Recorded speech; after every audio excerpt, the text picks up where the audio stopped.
Pineapples. Welcome to Juicy Tidbits podcast, where my mission is to energize you, your team, and your sweet results. I'm your host, Christine Trippy, the Chief Fun Officer here at the Wise Pineapple. Today, my guest star is David Mignano. David has been in hospitality for 8 years and is currently a Director of Revenue in New York City. He is a host of Be My Guest podcast, and he is also a segment producer for No Vacancy Live with Glenn Hausman. Welcome, David. We're so happy to have you. Yay! Hey, don't forget Anthony on that. It's Glenn Hausman and Anthony Melchiorri. He'll come for you. Yes. Yeah, he'll come for me. You're right. Of course, Anthony and Glenn, obviously. Now, does Glenn do, is No Vacancy just with Anthony and Glenn?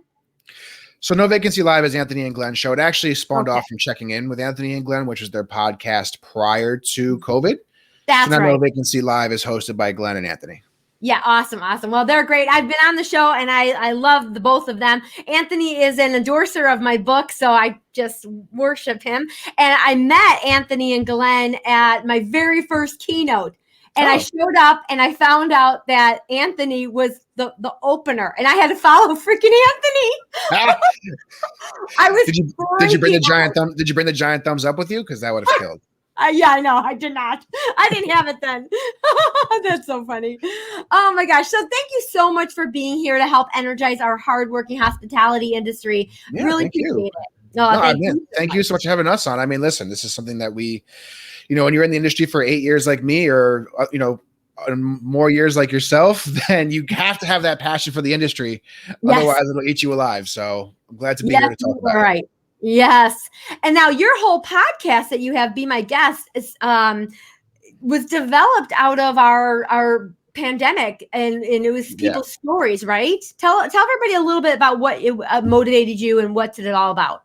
Yeah, well, during the pandemic, I was working with Glenn and Anthony on No Vacancy Live, and I originally was going to be a communications major. Well, actually, I was a communications major for my undergrad, and getting involved in talking and radio and television. And as we were doing No Vacancy Live, I was like, you know what? I want to get back in front of the camera a little bit more, but I want to tell people stories, right? No Vacancy Live is very focused on upper level executives, the business side of the industry, things like that.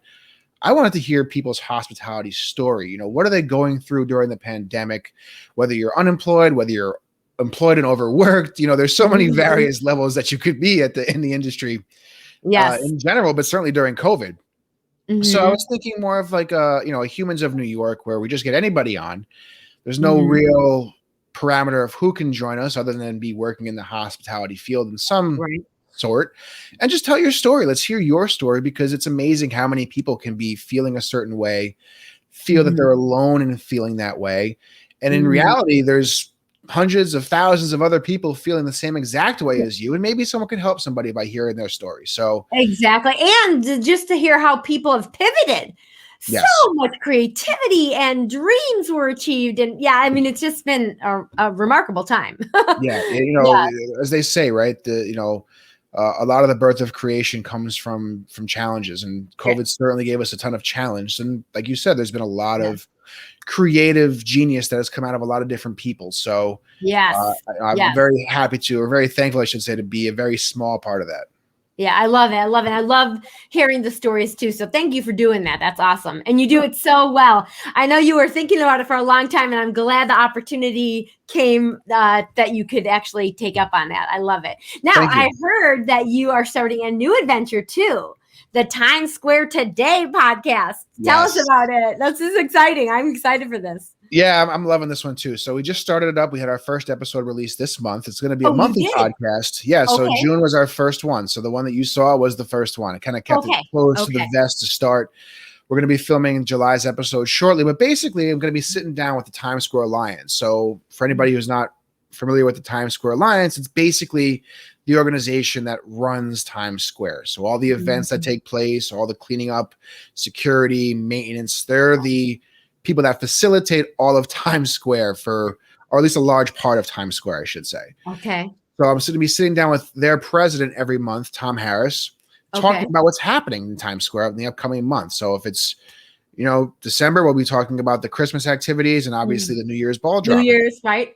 We were talking this past month about Taste of Times Square and a lot of the summer activities they have going on. They have a great program, Solstice, in Times Square, which on June 20th, they're going to be doing free yoga in Times Square to celebrate. I know you're a big yoga fan, Christine. Big yoga fan, yes. So they're going to be doing free yoga in Times Square throughout the day to celebrate the summer solstice. So there's so many cool things happening. And honestly, all of it's free, right? You just have to be there to take place in it. So this is a way for us to get this message out to people through digital content, through audio content, through video content, and really kind of, in a way, be the voice of Times Square. And I'm really excited for that show. So definitely check it out. Yeah, I'm super excited too. And I'm glad that you're a part of it. I think you're going to bring such a great personality to it. I'm excited. So I want to know, what's your favorite thing to do in Times Square? I laugh because you're going to think I'm an 8-year-old child, but it's the truth. Not so much now because I'm in Times Square almost every day, but whenever I would go to Times Square as a visitor, when I wasn't working in the city, I had to stop at the M&M store. Oh, what's your favorite thing to get at the M&M store? M&Ms. Come on, what do you mean? I gotta go to the giant wall.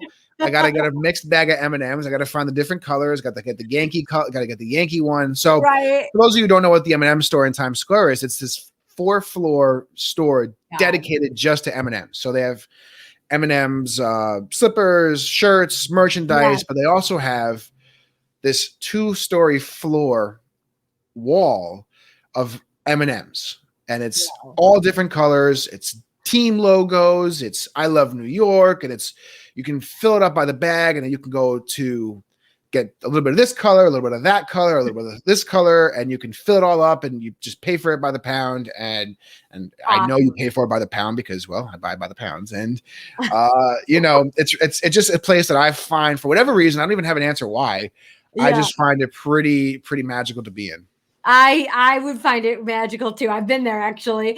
And now, like I said, are you peanut M&M? Are you caramel M&M? Regular M&M, straight regular. Right, regular. I'm very bland when it comes to my M&M. Just give me some nice straight up M&Ms.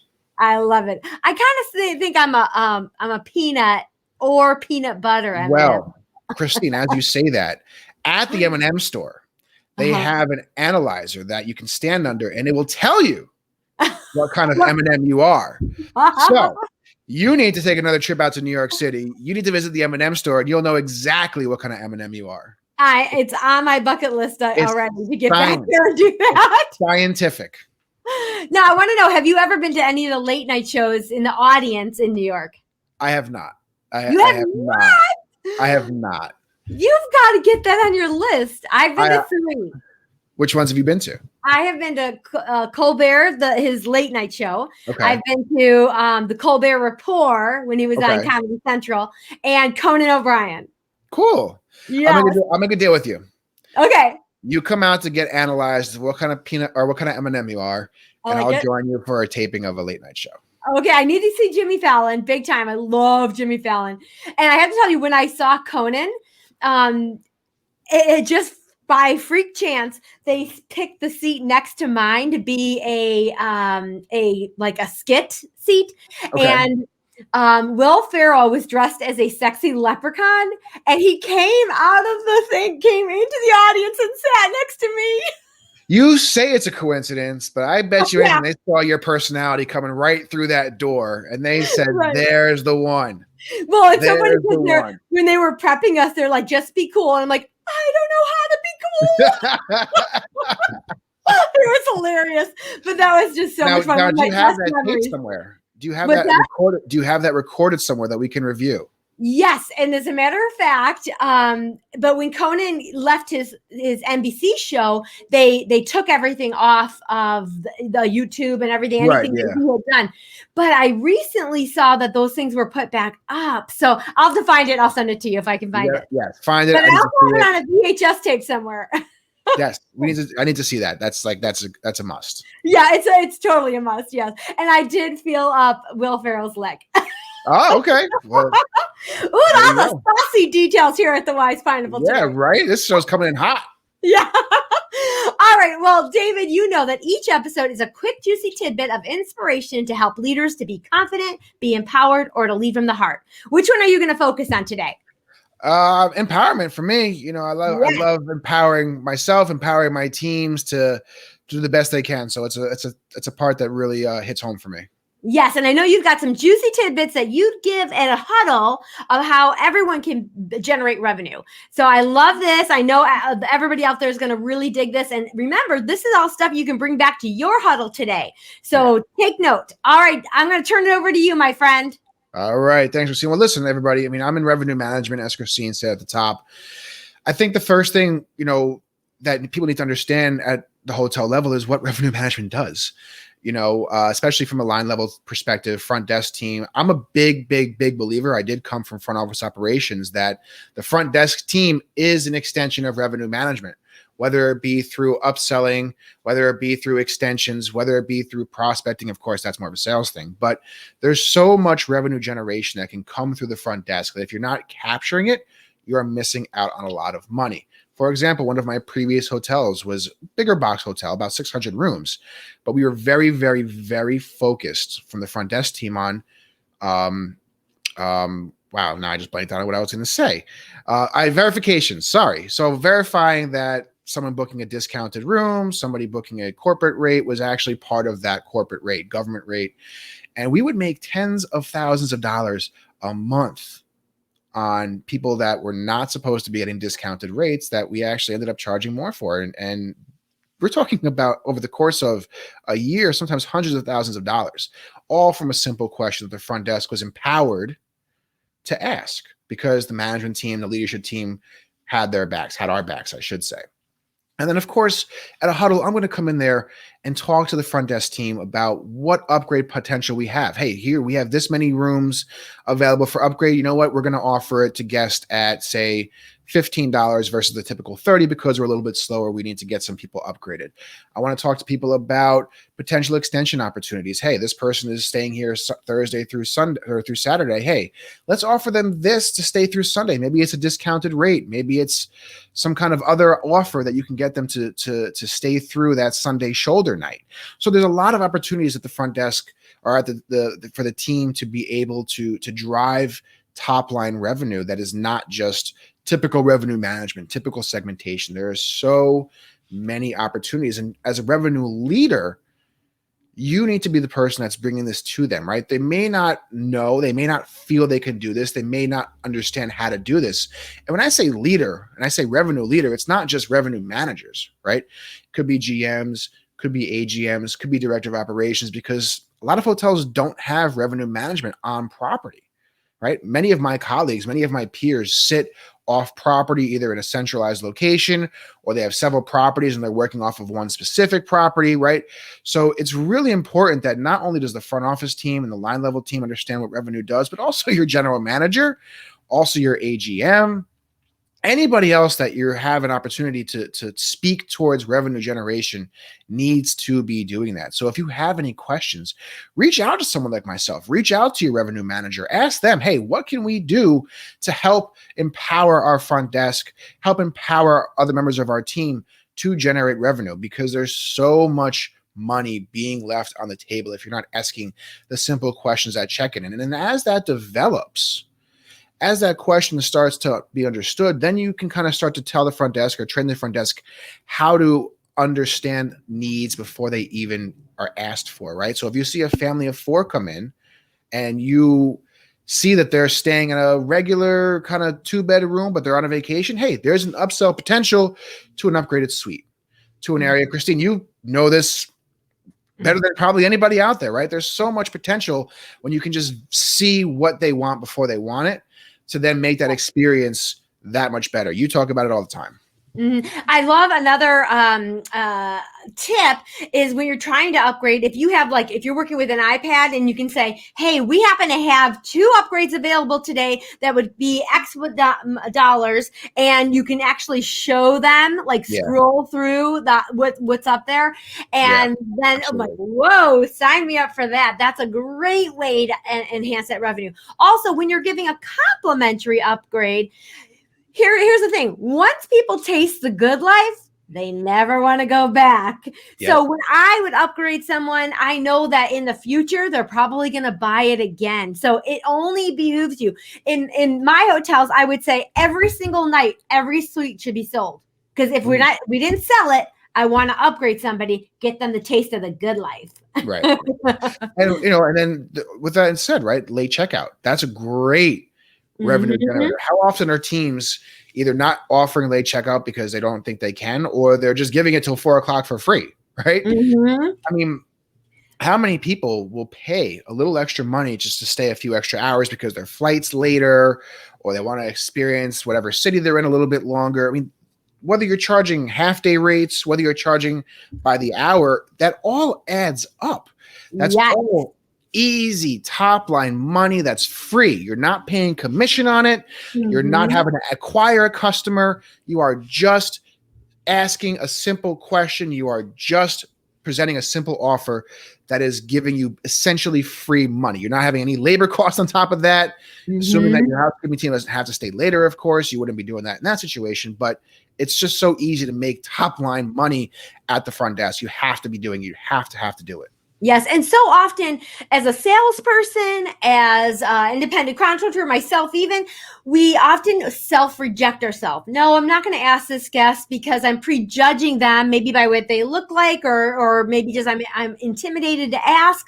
But we often self-reject ourselves. My friends, let them decide that. You're just providing options to enhance their experience. And that's great. If they don't want it, no worries. But you wanted to give them the opportunity to say yes or no, rather than you deciding for them. So when you think about it like that, you can think about it as doing something for someone rather than trying to sell to someone. And that's what it has to be, right? Nobody wants to be sold something at check-in. It needs to be an enhancement to their experience. Exactly. And that goes back to the empowerment thing we just said at the top of the show, right? Empower your desk to be able to have that conversation, empowering them to feel comfortable having that conversation. And then as a leader, if you have a team member or several team members that are not comfortable having that conversation, they're not really sure how to break that ice, work with them.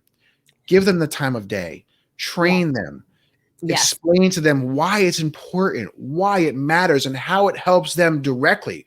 Because not only is it just, you're going to get a 10% commission or some sort of commission scale off of the upsell, but if this hotel is bringing in more money, we can enhance the hotel overall. We can enhance the guest features. We can also enhance the employee features, right? Maybe that employee break room gets an upgrade. Maybe the front desk area gets an upgrade. Maybe there's another tool we can bring in to make your job easier.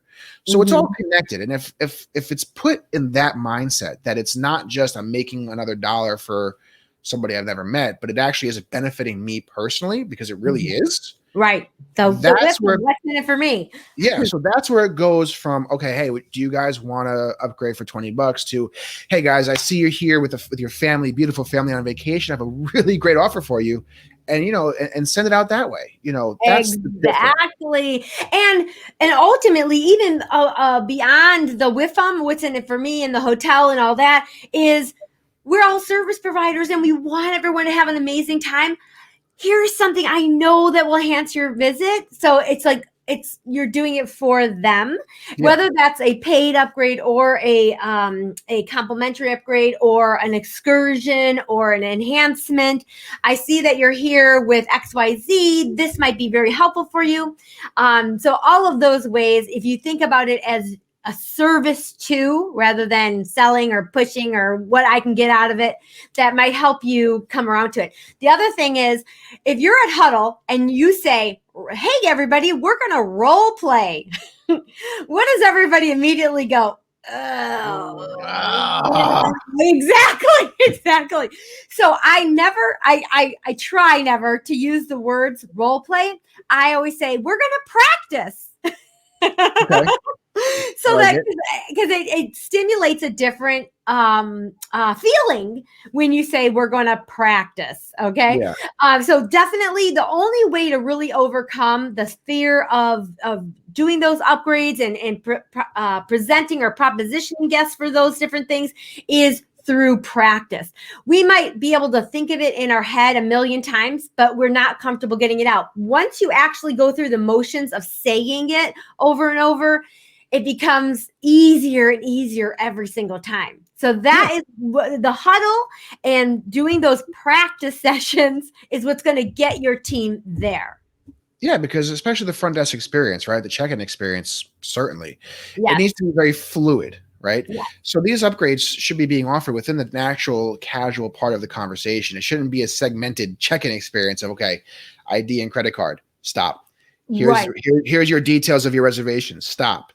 Here's the upgrade offer, stop. Right. Here's the way to the elevator, stop. It needs to all be together. So the more times, the more repetitions that you do with that, the easier it becomes, the more comfortable your desk agents become in that conversation.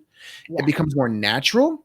That's when it becomes easy to do. It's because that's when it becomes easy to enhance that experience, because the guest is not feeling they're being sold.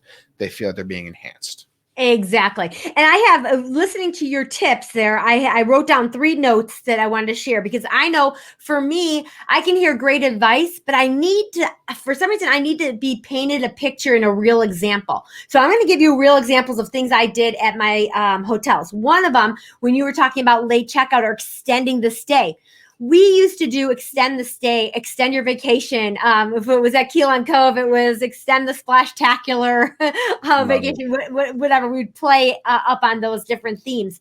But what we would do is we put a note under the door, or however we would contact the guest. But let's just say we had a sports group and they were here for a Saturday game, but they were all going to dump on Sunday. Extend your stay in Chicago. Here are blank ideas, and then you can stay another day for only $49. So we knew we were going to we could shoot a cannon through our hotel on Sunday. Hey, if I can get 10, 15, 20 rooms to stay for another $50, I'm in. You know, so that is a great way. If you've got a group, offer an extended day or extended late checkout for them to take in the scenes in the city and whatnot. Then the other one was verifying the rates.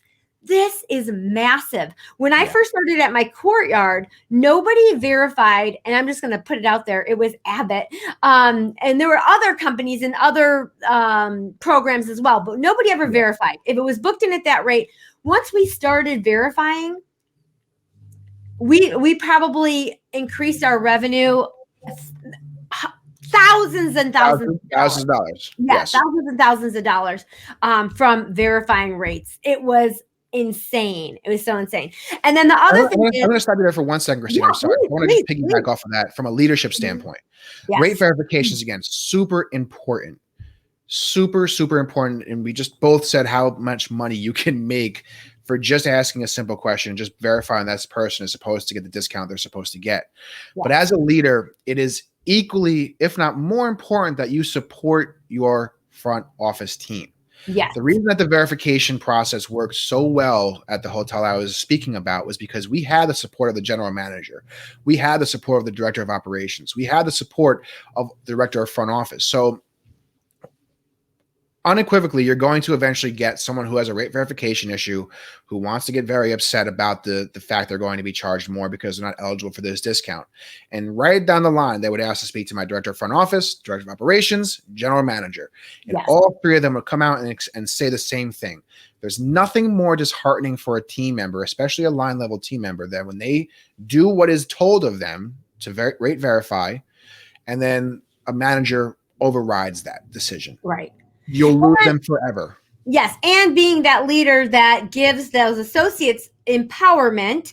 Correct. That if it gets to a situation, the guest is very upset. You know, we were always like, especially in the learning process, when we first started verifying, there were plenty of people up in arms. So we always would, say, we'll let this go right now, but just so you know, for your next visit, in order to get this rate, you'll need to either show a work email of this company or a business card.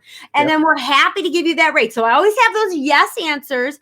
But again, I'm not going to, especially in the education part of it, I'm not going to be like, oh, no, you're not getting, build them in, bring them in, and then start to do it. But yes, absolutely. Give your team empowerment and back them up when needed. Absolutely. Yes. And then the last thing I wanted to say is every day I would send out a welcome email. On the bottom of my welcome email, it had would you like to enhance your visit?